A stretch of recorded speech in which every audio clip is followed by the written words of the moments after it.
Hello, hello, hello. Welcome everyone to JLABTV. I am JLAB and this is Football Manager 2022, the Youth Academy Championship with Beira-Mar.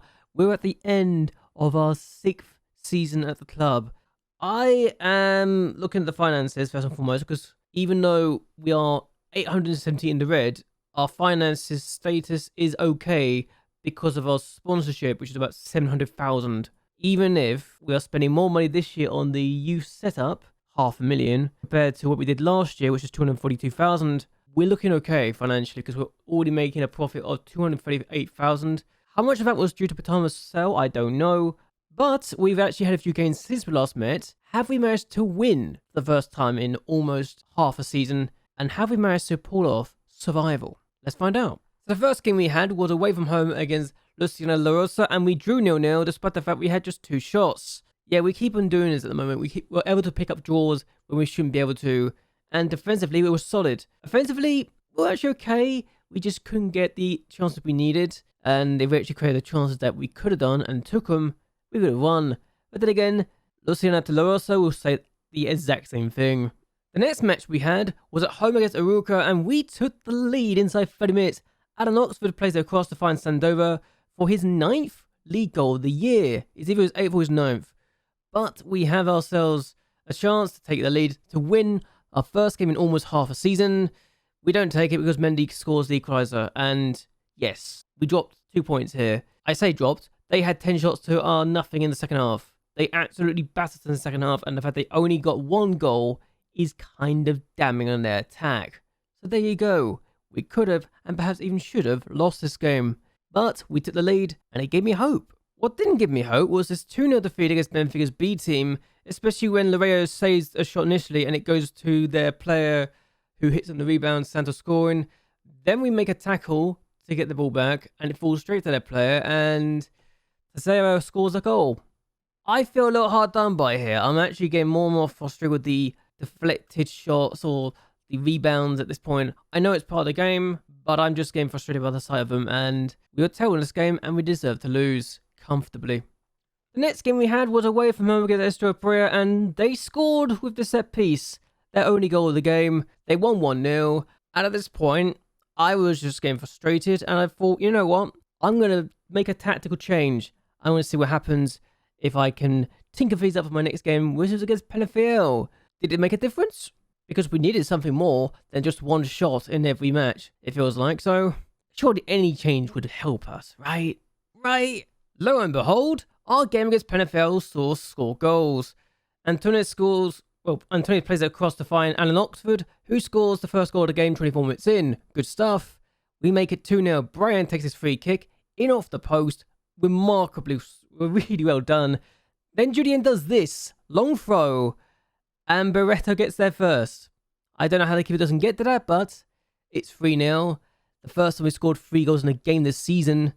Lorente, well, defensively we made an absolute mess of that, and Marquis scores the goal. But we're not over, we're not done. Gideon finds Alan Oxford. He finds Gideon. He comes up and starts running. Finds Oxford again. Oxford scores 4-1. We win our first game in 13 matches. 14 matches. We've gone without winning. We've finally managed to win. And it's against a team that's in the relegation zone. I cannot tell you how relieved I was when we finally got the full-time whistle and we got the scoreline to go our way for once. In fact, that victory secured us survival.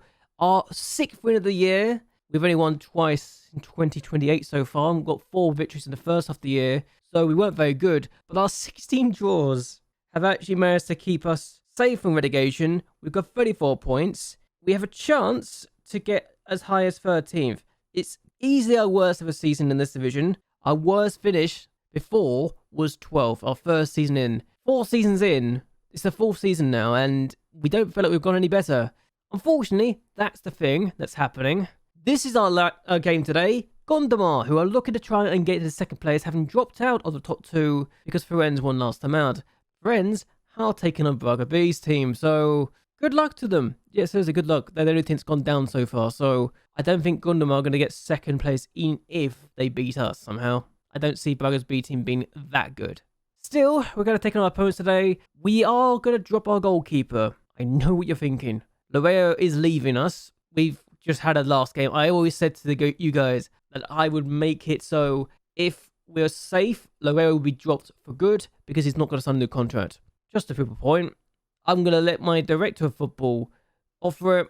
I'm willing to renew a contract. Goodbye to him. Also, before I forget, Nuno Silva got poached by Cordoba. And apparently he's 3-star current ability and 4.5-star potential ability. Now, I don't know how accurate that is, but it sucks that we've lost a player due to being poached by a foreign team, which again is not ideal. Still though, we're going to take on our opponents today. Pereira starts in goal. Gudien is in the right back position. Casanova, Barreto are the centre backs. Brian is the left back. He scored that goal last time out. Barreto starts at the DM. He's also potentially one game away from a suspension, which is not ideal. Correa starts as Mazzala. Yes, we've changed our roles again. This is actually what caused me to win the game 4-1. We tinkered this a little bit. So we got a Mazzala, an advanced playmaker in midfield now. Correa is the Mazzala. Marcio is the playmaker. Alan Oxford starts on the right as an inverted winger. Cabahas starts on the left because of an injury to Antunes and Akende got tired for whatever reason. Sendover starts as a striker, the deep line forward. Something he's known to do.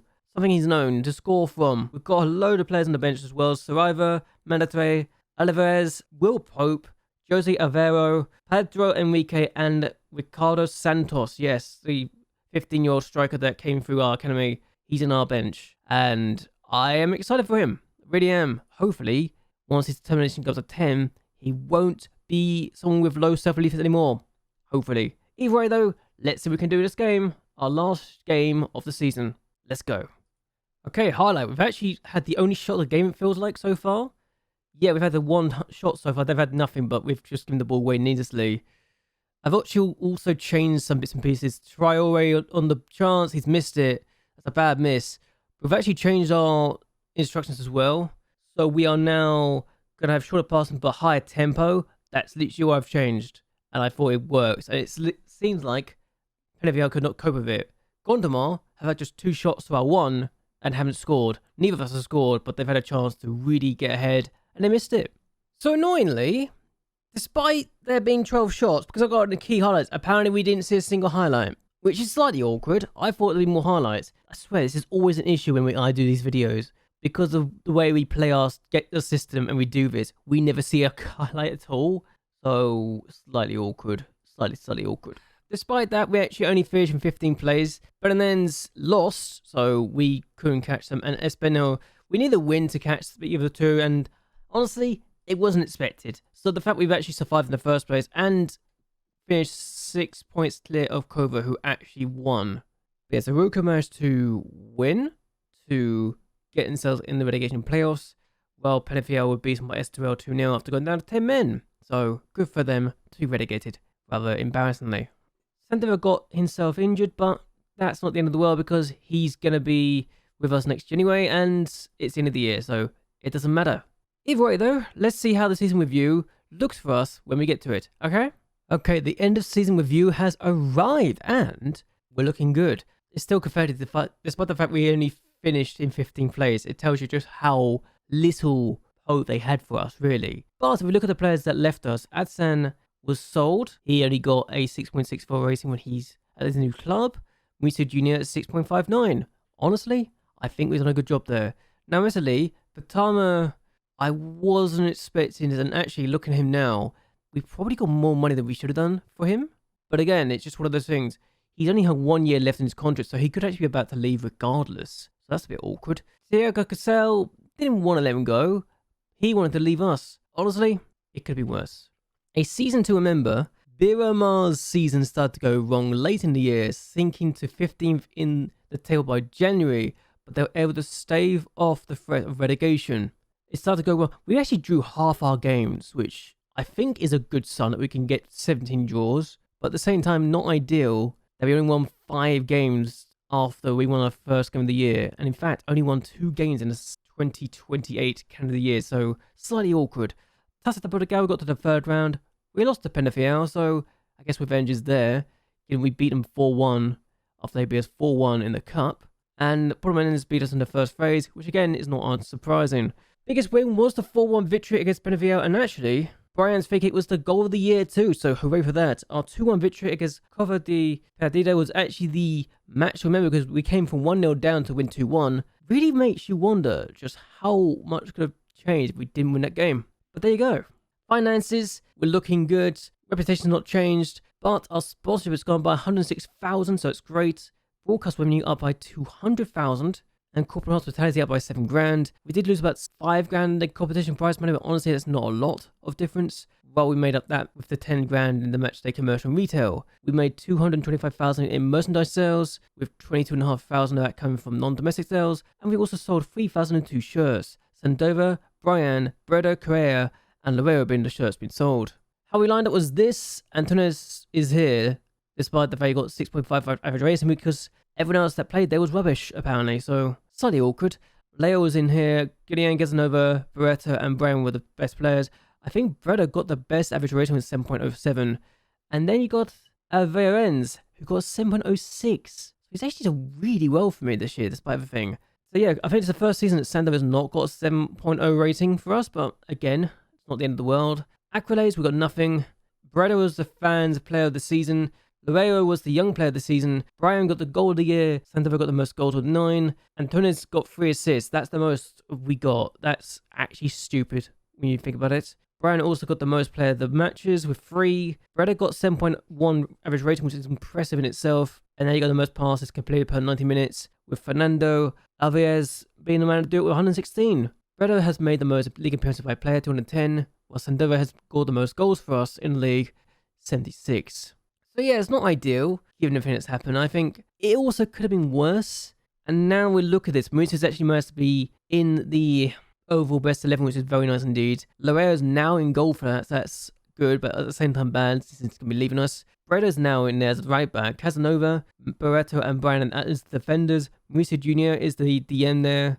Correa and Alves are the 2 centre midfielders. Calbahas and Antunes are the 2 wingers. Sandova, no surprise, is a striker. On the bench, you've got Almeida, Tavares, Adsan, Fonseca, Sacra, Marcio, and Lucas Pinto.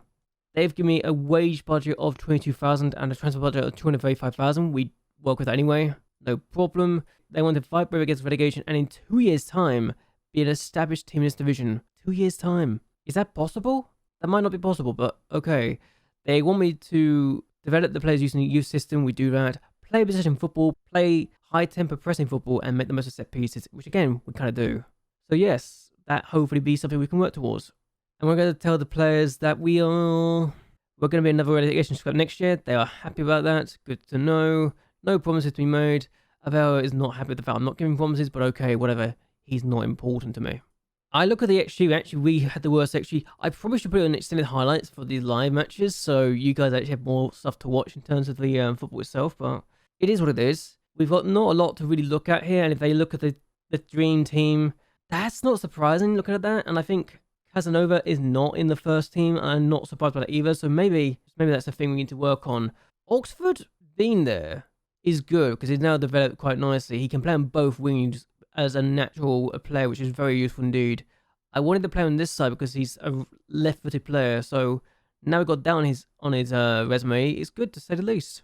But anyway, we're going to keep going until we see what's happened in the league, who gets promoted, who gets relegated in the playoffs, and we're going to have to look at a new head of development as well, because Pinto is not going to stay with us. He keeps on rejecting all of my approaches to keep him in. As you can tell, we can only give him 1.2 grand. He wants 1.9, so no for that. Either way, I'll see you in a bit. Oh, hello. The facilities have been downgraded, so both youth and training facilities have gone down, which is not ideal. Look at that. Also, look at this. That is amazing. So our facilities have gone down for good training facilities and adequate youth facilities, which is not ideal. We can't really upgrade it because we don't have the money. And I'm going to show you this now because it's going to be obvious. Yeah, they're not willing to do it because of the financial situation. I'm not surprised, which means we could be in for a bit of a challenge going forward, which is not ideal to say the least. Well, look at this. Cover de Piata have just been relegated, and Real Av have managed to survive, condemning Gondomar to be with us for another season longer. So, Real Av survive, Vazim and Ferenc have gone up, who's gone down? So, Academica de Rizal and Belenenses have gone down. Belenenses, wow, this is actually going to be a season where both Belenenses, both of them, are going to be in the second tier next year. That is huge. But as I alluded to, Vazim and friends have gone up. Cova de Piata, Badafiel, and the Braga's B team have all gone down. Going up, Artrufense, Amora winning the playoff, and Oliviense. So, we're seeing an old friend back again for the first time in a few years. But yes, we're seeing some familiar faces again, and I don't know what to expect going next season. I really don't. But it's cool to see who we could be getting in next year's season in our division. I just wasn't expecting to have both Belenenses be in the second tier with us next year, so who knows? It could be fun. It really could be fun. What I'm going to do, though, is end this here. I hope that you guys have enjoyed yourselves. I hope you guys will like and share this video, and that you'll subscribe to the channel. It really does help me out a lot.